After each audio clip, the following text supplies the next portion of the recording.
Hello everyone, welcome to the Berry Patch. So for this lesson, we are going to learn a little bit about Leonardo da Vinci.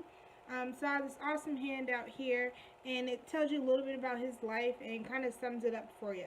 So Leonardo da Vinci, who is he? He's known as the Renaissance man. And when I say Renaissance man, I mean he liked to explore science and technology and art all at the same time, which was a great moving step for the world at that time. About that time, it was about the 1400s when he was around, when he was born. He was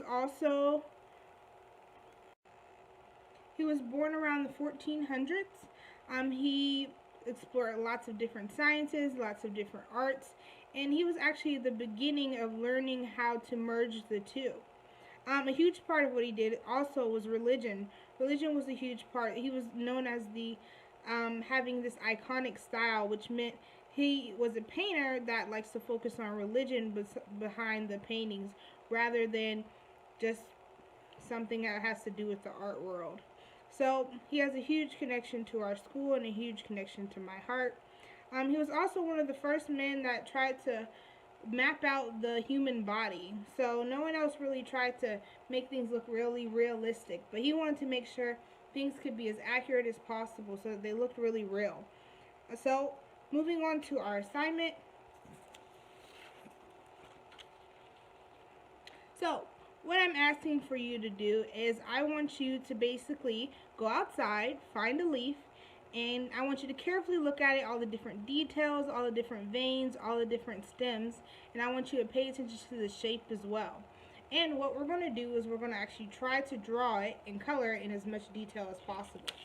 So I went outside, I found a leaf that I thought looked nice. It had a couple veins in it and also a couple spotty areas that I thought looked pretty cool, so we're going to try to draw that.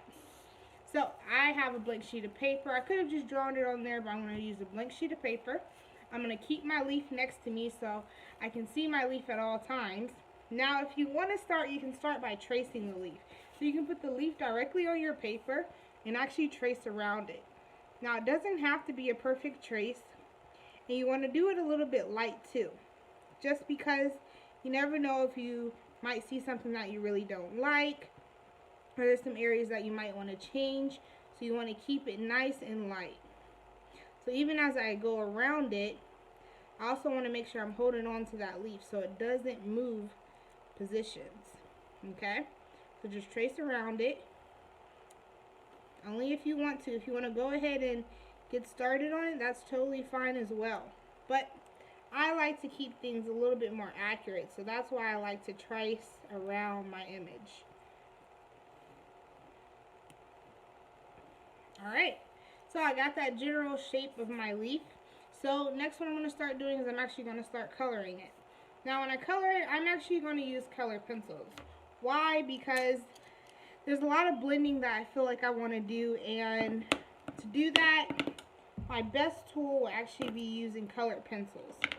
Now I might throw in a couple of colors that you may not see initially when you look at the leaf, but since it has a little bit more of a fall-y feel to it, I'm going to throw in a few fall colors. So as I start coloring, I'm going to shade in a couple of colors that may not actually be there. So I want you to actually use a little bit of your creativity. If you want to throw in some colors that you like and you wish you can see in here, that's totally fine.